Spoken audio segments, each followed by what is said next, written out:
All right, welcome back to Allegedly. It's been a while.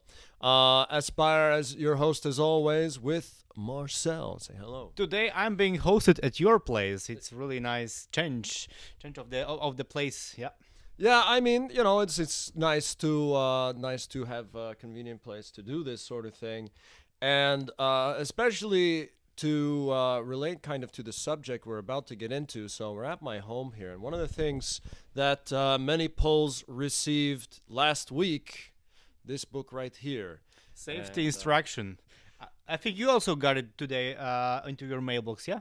yeah, I mean, yeah, exactly. So many polls received this, and I can tell you, it's a little bit alarming. It's not meant to be alarmist, but Okay, for me it's alarming because it's supposedly to be for free, but we have paid as a taxpayers, we have paid billions for this one for this book, and it's safety instruction in case of war.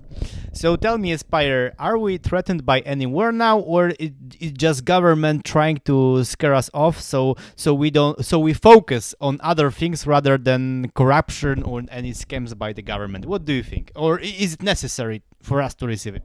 well, these kinds of things, there's always a plan for everything.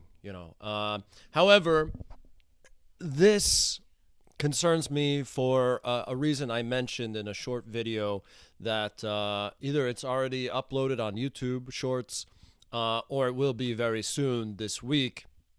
But I touch on the fact that, we have this ongoing conflict in the Ukraine. It should be coming to an end soon. It's winding down at least, right? I mean, at least that's the plan. The Jews said that this war is going to end on January 17th. I would take their word for it. They seem to be very Left. yeah, 4 days left. We'll see what happens. I also hear that it might end in a month, maybe in February or March. Sorry, March is what I am also hearing. Not from the Jews, so I don't think it's as reliable. But Well, I can just tell you that all of the Zelensky's administration is profiting of it. It's beneficial also for the U.S. because they are also selling a lot of weapons, and it's also good for Russia because Russia is gaining territory all the time, and Russian oligarchs are producing also weapons. They are producing ammo, so that's why they want this war to be continued. So I do not believe that this war will stop anytime soon, but it's just my simple opinion. well, I mean, just like with Zelensky saying that he wanted to turn Ukraine into Israel and basically have this kind of Iron Dome type of defense system, that's a big chunk of change. And you have the Jewish contract holders for the redevelopment of Ukraine, BlackRock being number one amongst them. And the point that I bring that up is it's like, okay, this war is winding down, and like you said, it doesn't bode well for the military industrial complex. But like I said, there's always a plan for everything. And recently, this week, what was it, yesterday or a couple of days ago, there was a big order of pizza at the Pentagon, which means that there's something going down. Whether this is about Greenland or something else that we just don't know about, probably it has to do with Greenland, I would imagine. I can ask you one thing. I think like 2 days before the New Year's Eve, Trump and Zelensky have met in Washington. Have you heard about it? They have Yeah, met like I did two. hear. I didn't hear what it was about. I don't recall. Okay, Anyway. it was all about the peace agreements, so about the negotiation with Russia, and on the very same day during the negotiations, Ukraine has fired 91 rockets, I mean drones, onto Putin's residence on the very same time when Trump with Zelensky were negotiating. So from my point of view, this guy does not want any peace at the moment. He wants this to continue this war. He wants, first of all, to make the position of Trump in this negotiation weaker because Trump also has promised something to Putin, and he has gained trust that okay, during the negotiations we do not fire weapons at each other, and Zelensky has broken this trust. So from my point of view, Zelensky wants this war to continue. So yeah, I don't see it. It was not coincidental that on the day of the meeting, Zelensky is so happy, he's so content, even though he has negotiated nothing for his land. Yeah, that's certainly a good perspective to bring up. If we're talking of matters being more in the hands of Zelensky himself, if he's like the primary motivator behind the war. But I mean, for me, like I've said before, the common denominator is the Jews. Zelensky being, of course, one of them. But in my full picture of the scenario is just that this is an effort to grind and whittle down and continue the meat grinder to destroy the white ethnic groups of Ukraine, which was formerly the largest landmass with the most white population. And that's why this concerns me, is because who's next? It's Poland, who has the next largest domain of land populated by white people. The largest white population, like pure white population in Europe, is Poland. So it only makes sense. You have a lot of big talk coming from Polish politicians, a lot of big military movements and developments, which rightfully so. The only thing is, I would be very much afraid if Poland were to be in the same position that Ukraine is right now, where it's just grinding the white population into this into a hellish. It's just a hellish meat grinder. Sorry.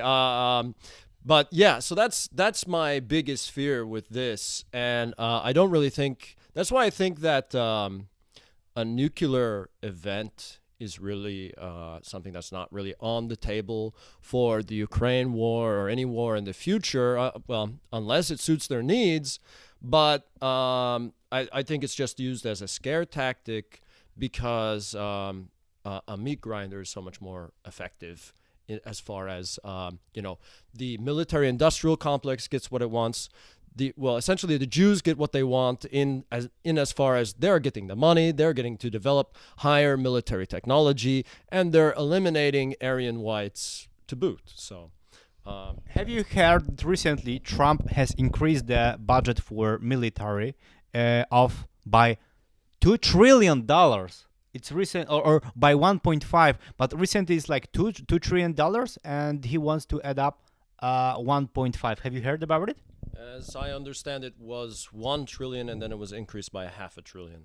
But okay. Thank you for the correction. Yeah. But still, it means that US will be printing more and more money. They will be filling up and filling in the pockets of the military industry. So the couple of more wars can keep going, and the expenditure of government and of the taxpayers will go up, and we, the taxpayer, will have to pay it back. Does it have to do anything?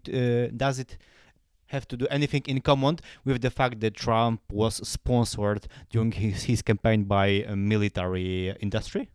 Oh yeah, I mean, this move against Greenland, for example, isn't just a.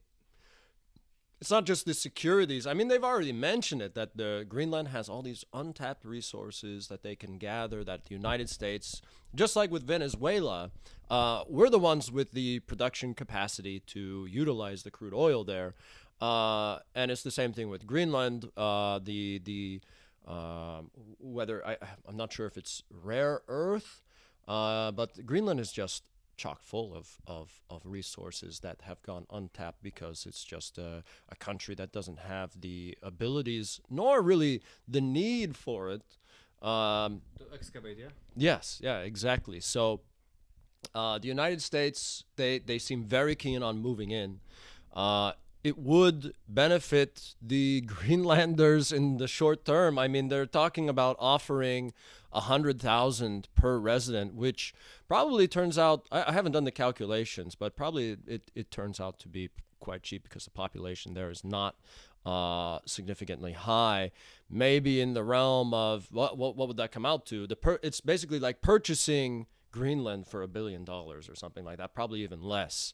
Like I said, I'm not really sure what the number of the population of Greenland is, but it's a very small population, and yeah, this would be a super economic move for the United States.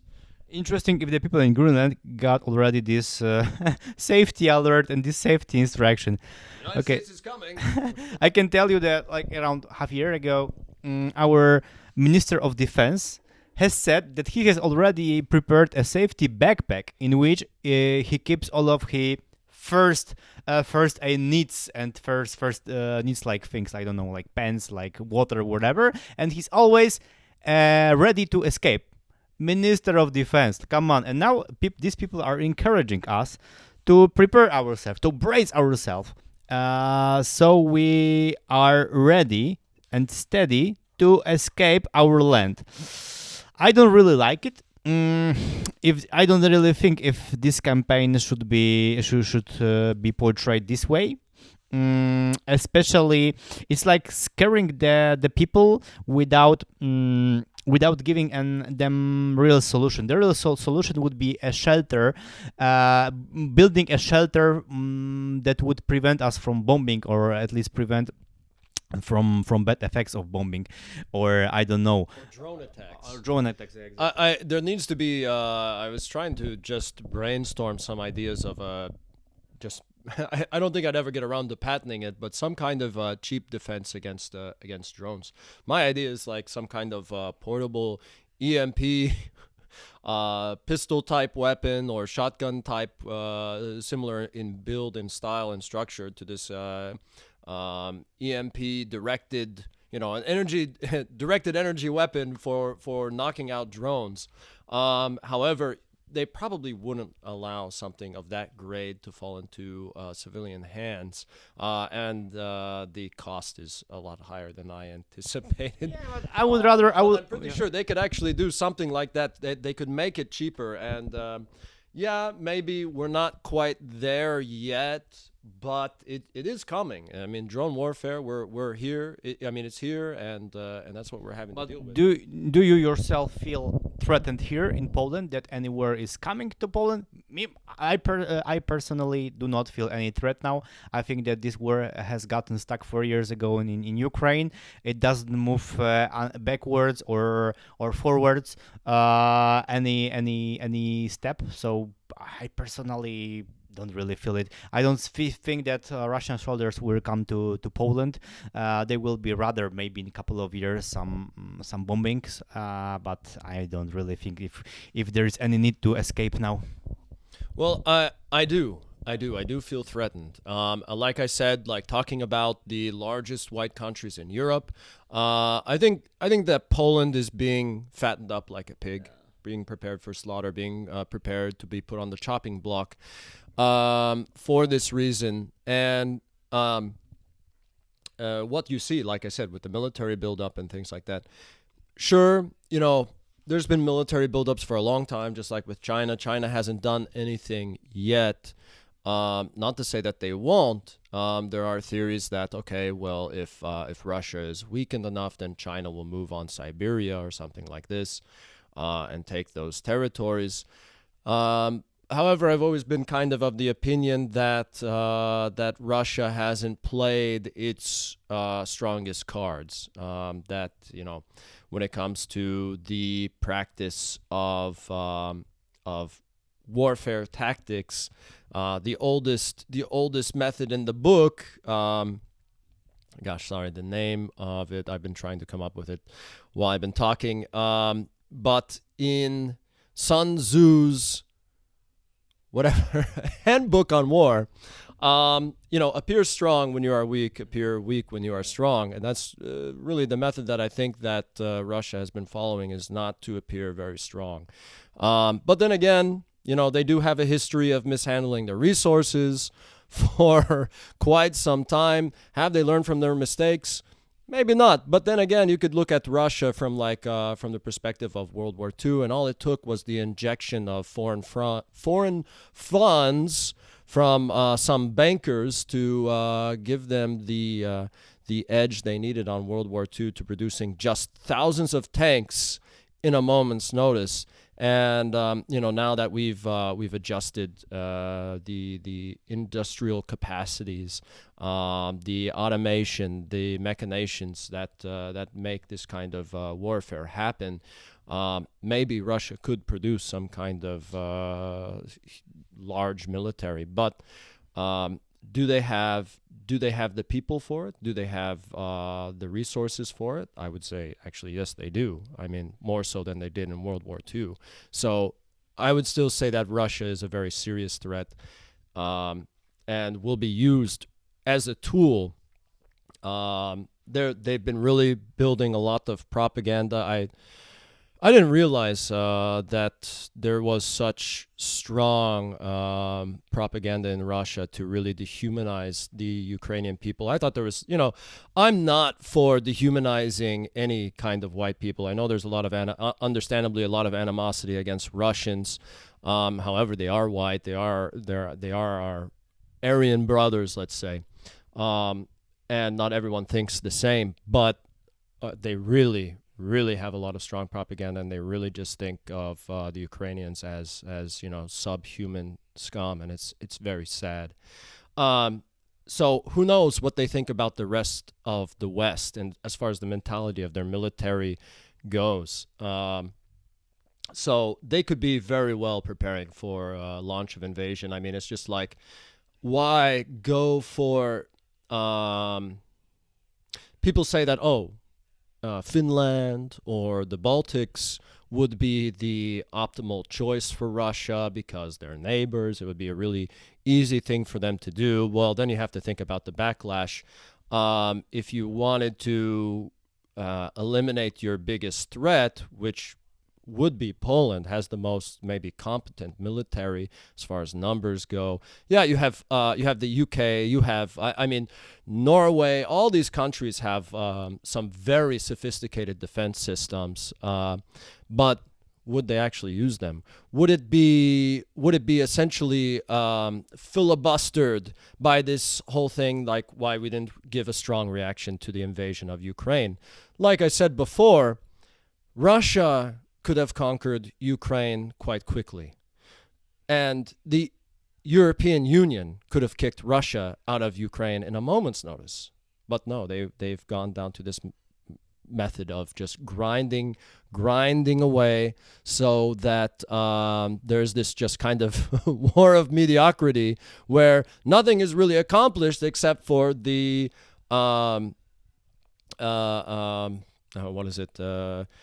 except for the whittling away of the white population, unfortunately. And this is like, for me, I see it's like the future of the future fate that we could potentially face, at least as far as Poland goes. Because if I might black pill here for a moment, my greatest fear is that the way that I've seen the kind of posturing and behavior between, I mean, there are some things to suggest doubt, but it's just like there is a kind of alliance between Russia and America, and this is